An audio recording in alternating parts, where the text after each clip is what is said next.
మరేం పర్వాలేదమ్మా, కొంచెం పసుపు తీసుకొచ్చి కాలికి మర్దన చేస్తుండు. నేను ఈలోగా ఇంకో మంచి మందు తీసుకొస్తాను.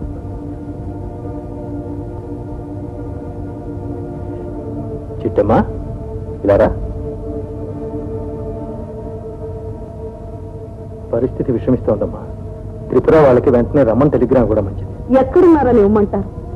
వాడి ఆరోగ్యం అంతంత మాత్రమే తెలిసి కూడా వాళ్ళు అలా పట్నం వెళ్ళిపోయారంటే ఏమనుకోవాలి?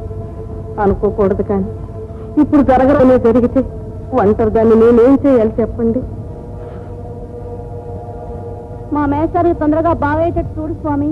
రఘుపతి రాఘవ రాజారాం, రఘుపతి రాఘవ రాజారాం, పతిత పావన సీతారాం, పతిత పావన సీతారాం.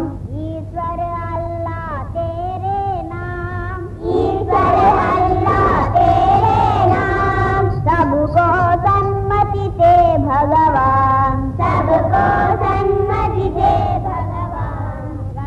రండి డాక్టర్ గారు, రండి. నేను చెప్పాను పూజారి గారని. వీరేనండి, ఇన్నాళ్ళ బట్టి వైద్యం చేస్తున్నారు.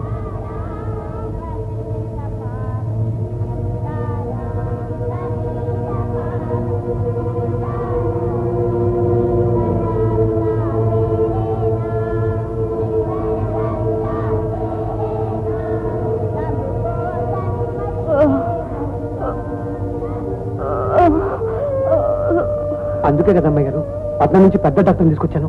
చూడండి, ఇంకో గంట కల్లా అయ్యగారు మామూలు మనిషి అయిపోతారు. ఒకసారిలో వస్తారా? డాక్టర్ గారు, డాక్టర్ గారు, ఏమిటి బాబు ఈ డబ్బులు? ఇవి తీసుకుని మా మాస్టర్ గారికి మంచి మంది ఇవ్వండి. ఆయన అట్ట మంచం మీద పడుకుని ఉంటే మాకెట్టాగో ఉంది. అలాగే బాబు, మంచి మంది ఇస్తాను. నిజం? నిజం. ఒట్టు? ఒట్టు.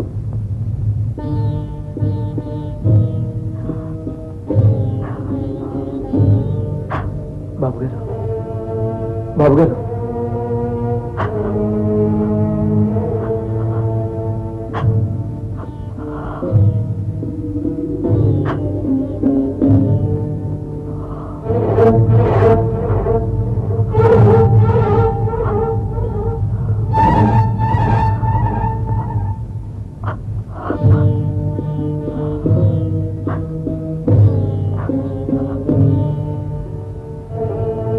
అమ్మాయి గారి గురించి మీరేం బెంగ పెట్టుకోకండి బాబు.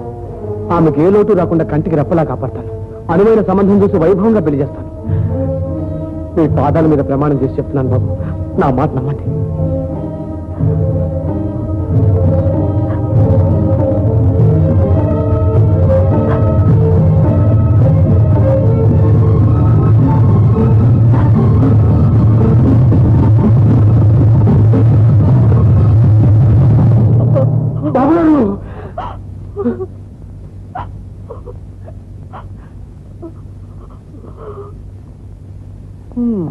ఏమిటో ఒక దీపం ఆరిపోయింది, ఒక తరం వెళ్ళిపోయింది. అసలు కాలు చేయి పడిపోవడంతోటే సగం చచ్చిపోయాడు రుద్రయ్య.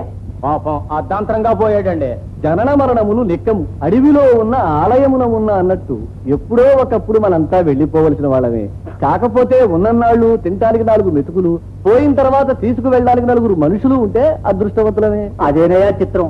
ఆ రెండిటికి నోచుకోలేకపోయాడు రుద్రయ్య. నిజం బాబు. పెళ్ళమేమో కూతురుని తీసుకొని సినిమాలకని పట్నం ఎగబడిపోయా, పెద్దదేమో మోగదాయ. ఏం జరగనున్నదో. ఇదే కనుక పట్నం అయితే దిక్కులేని వాడని ఏ మున్సిపాలిటీ వాళ్ళు తీసుకుని పోయేవాళ్ళు. పాపం తల కొరివి పెట్టేందుకు కూడా దిక్కు లేకుండా పోయిందయ్యా.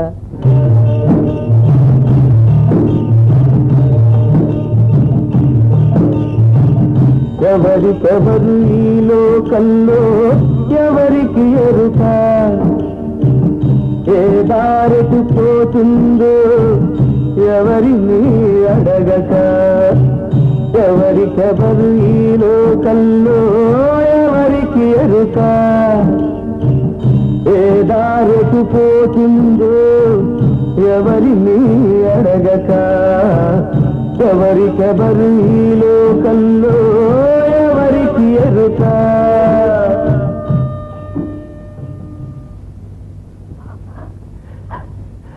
అమ్మా, హైమా, ఊరుకో అమ్మా. అదిగో అటు చూడు. ఆ స్వామివారు ఏమన్నారో తెలుసా? నేను రాయిని కాదు, ఆ సాంబడి రూపంలో మీ హైమను ఆదుకుంటాను, అన్ని బాధలు తొలగించి కంటికి రెప్పలా కాపాడుతాను, ధైర్యంగా ఉండమన్నారమ్మా. ఊరుకో. ఇంతమంది ఉండి చేయలేని పని ఆ సాంబడు ఒక్కడు చేస్తున్నాడు.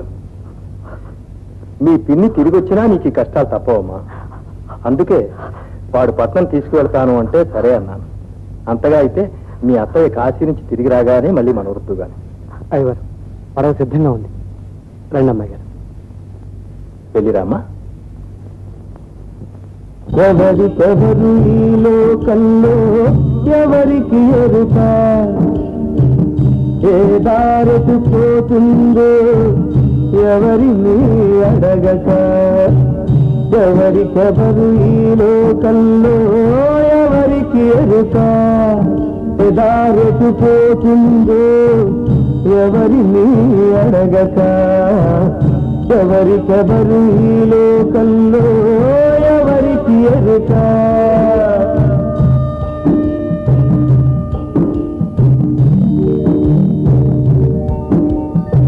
రెండు పెద్ద చెరువులు పశ్చిమ ఆసియాలో ఉన్నాయి. వీటిని అక్కడున్న ప్రజలు ఈ చెరువుల్ని సముద్రాలు అని పిలుస్తారు. కానీ అవి మాత్రం చెరువులే. ఈ రెండు చెరువులు కూడా ఒకే నది నుండి వచ్చిన నీళ్లతో ఏర్పడ్డాయి. గోలాన్ హైట్స్ నుండి పుట్టిన జోర్దాన్ నది లెబనాన్లోని చెట్ల మొదళ్ల నుండి రకరకాల ఔషధాల తత్వాలను తీసుకొని స్వచ్ఛంగా ప్రవహిస్తూ ఉత్తర దిక్కున వెళ్లి ఒక సముద్రంగా ఏర్పడుతుంది. అలాగే దక్షిణం వైపుగా వెళ్లి ఇంకా అలాగే కూర్చున్నావా? చూడు, మావయ్య పోయాడన్న బాధ మాకు మాత్రం లేదు. ఏం చేస్తాం, ఏదో సర్దుకుపోవాలంతే. చివరి రోజులు ఆయన పక్కన లేకుండా పోయి